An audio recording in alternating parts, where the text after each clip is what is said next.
What's happening, folks? Back with another reaction, back with some more of The Cure as we continue through Wild Mood Swings 1996. Thank you as always to Phil. And as I said last week, we're going to do two songs. I'm going to do them in a single video. I'm going to do a 2-for-1.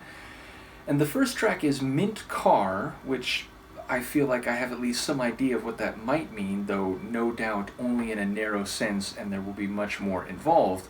But the next one is Jupiter Crash. And I don't quite know what to make of that. I have a sense of both words independently, but if that is a specific reference, I'm not familiar with it or I can't recall it.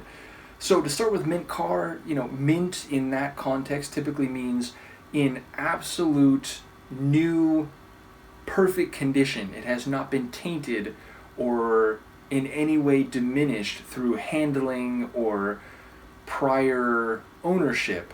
And in that regard, it's a term you often hear in the world of collecting. It's like I'm on Discogs a lot. I collect and buy records, and records are listed. Mint, near mint, very good plus, very good, good plus, good, fair, and poor.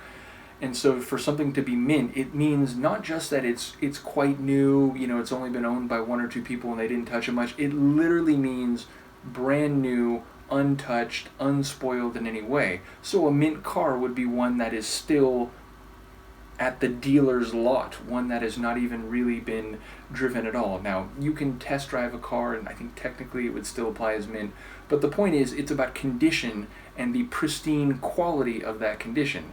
And so a mint car might be a brand new car. Now, again, even if that is more or less the meaning here, I would expect that just to be a starting point, or just to be a physical or literal facet of a story that has emotion and, personal trajectory, interpersonal interaction. As to Jupiter Crash, again, Jupiter, the Roman name of Zeus, I believe, but of course also a planet, one of the Jovian planets, the biggest planet in the entire planetary system that we call our home. Crash, of course, is a destructive collision, but even then, crash can be used more figuratively, like, oh, I'm going to crash later, meaning you're very tired, you're going to crash into your bed or other place where you might sleep. So, I don't know, Jupiter Crash, it's a poetic phrase, but I don't know what to make of it. So, let's give both these tunes a listen. I'll try to stop after Mint Car before we start Jupiter Crash. So, here we go. This is The Cure, Mint Car, from Wild Mood Swings, 1996.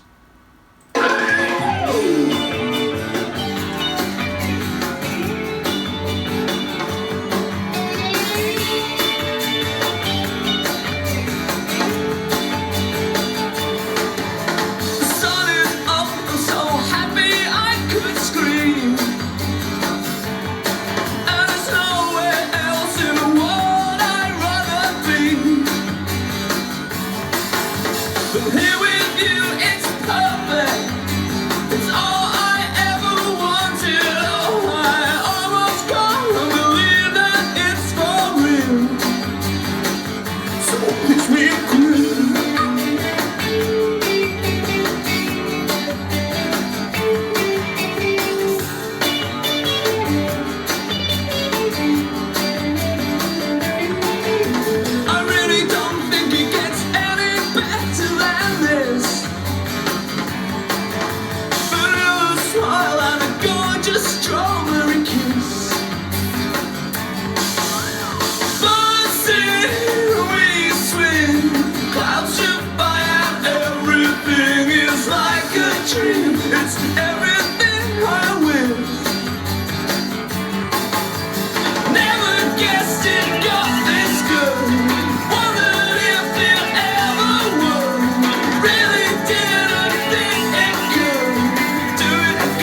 you got this good.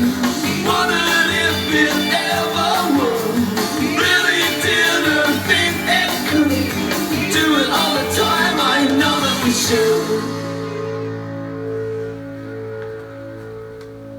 So, oh wait, hold on.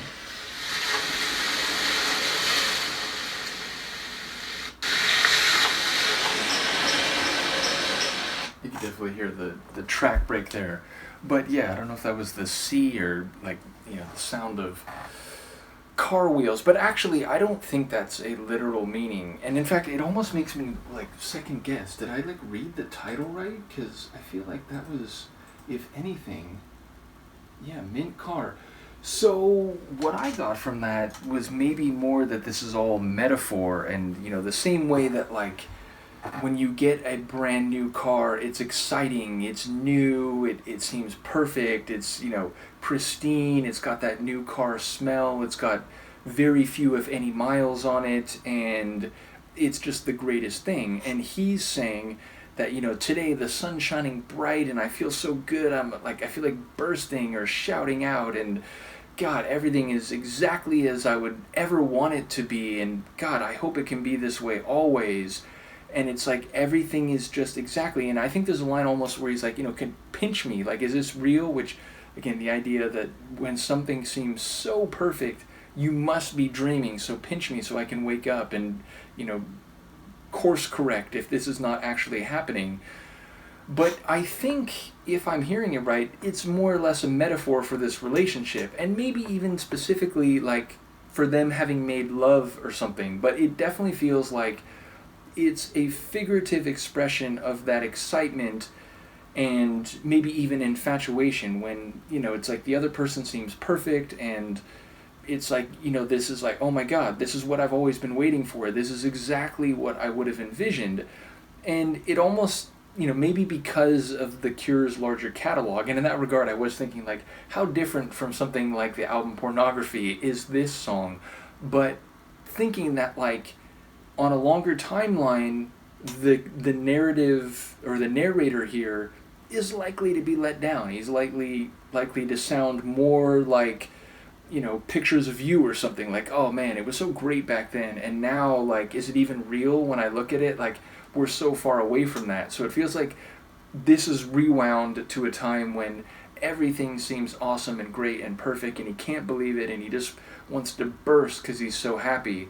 So, yeah, maybe I'm missing something here. Maybe there is actually a car involved, but I felt like that was more of a metaphor. So, either way, I enjoy it. It's, it's light, it's fun. It does sound very different from a lot of their catalog, though, again, they've had songs that are lighter and quirky like this before, although maybe this one is more light and less quirky. But definitely, I enjoy Robert's vocals, which they have that, sort of bubbly, it's like he's, almost making squeaks and little noises because he's so keyed up and so happy. And I think there was maybe like one or two other like vocalizations that I wasn't even sure were Robert, but definitely it feels like there's a bit of like, like you're just hearing him excited, like as he's experiencing this, which again, as far as I can tell, is him and another person just feeling awesome together, and with no sense that there's any clouds on the horizon. So yeah, maybe I'm not getting that right, but I enjoyed the kind of fun and light sonics, even though, again, I recognize that they're not like a lot of what we've heard previously, but to me that's not inherently a bad thing. So either way, the next tune, Jupiter Crash, again, I really don't know what to make of it. I wouldn't be surprised if it's a proper name reference, though if it isn't, I'm very curious what poetic meaning there might be at hand. Let's give it a listen and I'll see if I can catch it. This is Jupiter Crash from The Cure's Wild Mood Swings, 1996.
tried to explain irresistible attraction and all that's good.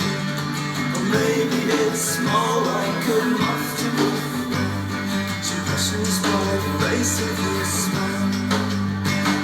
Forget about stars for a while. She may.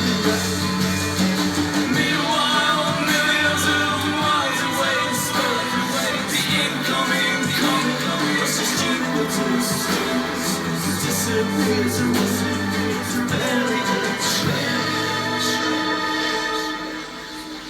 Was that it? Was that the Jupiter show? Kinda wasn't quite what I'd hoped for, you know. Pulling away, she stands up strong. Around her the night turns. Around her the night turns.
Yo.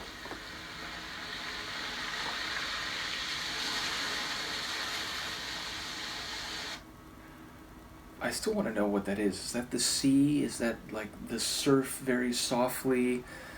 And the fact that it was framed around the beginning and ending of the tune makes me think there might be something conceptual there. But I actually think I may have an understanding here more than I thought, but like time-wise I'm not sure. Okay, because it sounds like a lot of what he's talking about is actually astronomical. I heard reference to stars, comets, and Jupiter, and just an initial like crash, and then it's gone in a flash. If I didn't know better, I was thinking he was talking about the Shoemaker-Levy comet impact of Jupiter, which was very exciting for a lot of astronomers.